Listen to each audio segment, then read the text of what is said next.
Bonjour, peuple de Dieu, c'est moi encore votre fille, Glody Mabiala. Aujourd'hui, je viens avec un verset du jour. On va parler, c'est un Corinthiens chapitre 14, verset 2 à 33. Écoutons ce que Dieu nous dit. En effet, c'est lui qui parle en langue, ne parle pas aux hommes, mais à Dieu lui-même. Car personne ne comprend et c'est un esprit qui dit des mystères. C'est lui qui prophétise, au contraire, il parle aux hommes. Ils édifient et exhortent et il console. C'est lui qui parle en langue, s'édifie lui-même. C'est lui qui prophétise, édifie l'Église. Je désire que vous parliez tous en langue, mais encore plus que vous prophétisiez. C'est lui qui prophétise est plus grand que celui qui parle en langue. À moins que ces derniers n'interprètent pour que l'Église en reçoive de l'édification. Et maintenant, frères, de quelle utilité vous serais-je si je venais en vous parlant en langue et si je ne vous parlais pas par révélation ou par connaissance ou par prophétie ou par doctrine? Si les objets inanimes qui rendaient un son comme une flûte ou une harpe ne rendaient pas de son distinct, comment reconnaîtra donc ce qui est joué sur la flûte ou sur la harpe? Et sur la trompette rend un son confus qui se préparera au combat. De même, vous, si par la langue vous ne donnez pas une parole distincte, comment saura-t-on ce que vous dites quand vous parlerez en l'air? Quelque nombreuses que puissent être dans le monde, les diverses la langue, il n'y en a aucune qui ne soit une langue intelligible. Si donc je connais par le sens de la langue, je serai un barbare pour celui qui parle, et celui qui parle sera un barbare pour moi.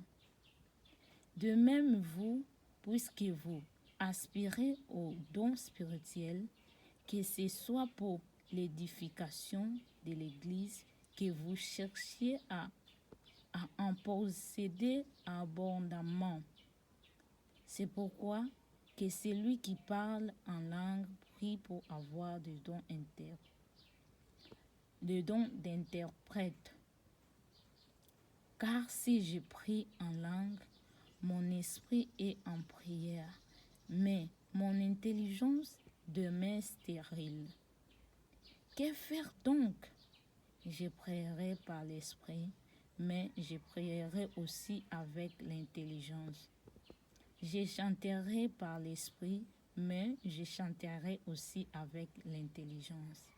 Autrement, si tu rends grâce par l'esprit, comment celui qui est dans les rangs de l'homme du peuple répondra-t-il Amen à ton action de grâce, puisqu'il ne sait pas ce que tu dis? Tu rends, il est vrai, d'excellentes actions de grâce, mais l'autre n'est pas édifié. Je rends grâce à Dieu de ce que je parle en langue puisque vous tous. Mais dans l'Église, j'aime bien dire que 5 paroles avec mon intelligence, afin d'instruire aussi les autres, que dire 10 000 paroles en langue.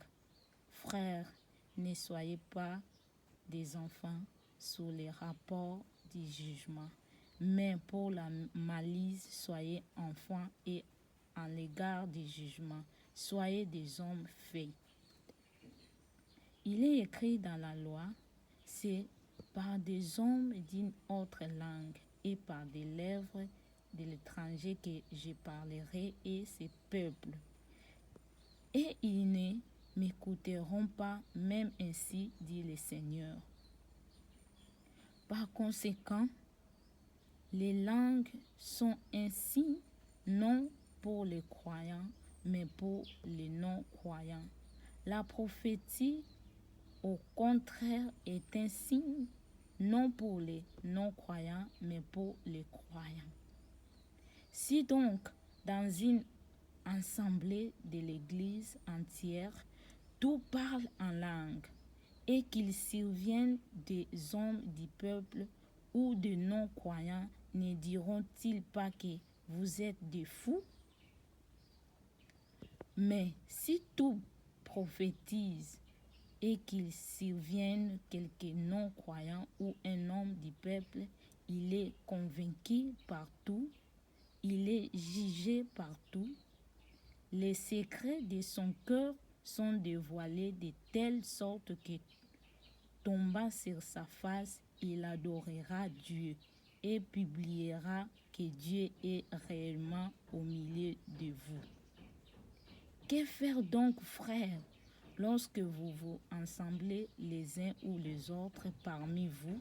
Ou-t-il un cantique, une instruction, une révélation, une langue, une interprétation, que tout se fasse pour l'édification? En est-il qu'il parle en langue que 2 ou 3 ou plus parlent, chacun à son tour, et que chacun interprète? S'il n'y a point d'interprète, qu'on se taise dans l'Église et qu'on parle en soi-même et à Dieu. Pour ce qui est des prophètes, que 2 ou 3 parlent et que les autres jugent. Et si un autre qui est assis a une révélation, que les premiers se taisent, car vous pouvez tout prophétiser successivement, afin que tout soit instruit et que tout soit exhorté. L'esprit des prophètes sont soumis aux prophètes, car Dieu n'est pas un Dieu de désordre, mais un Dieu de paix, comme dans toute l'Église des saints.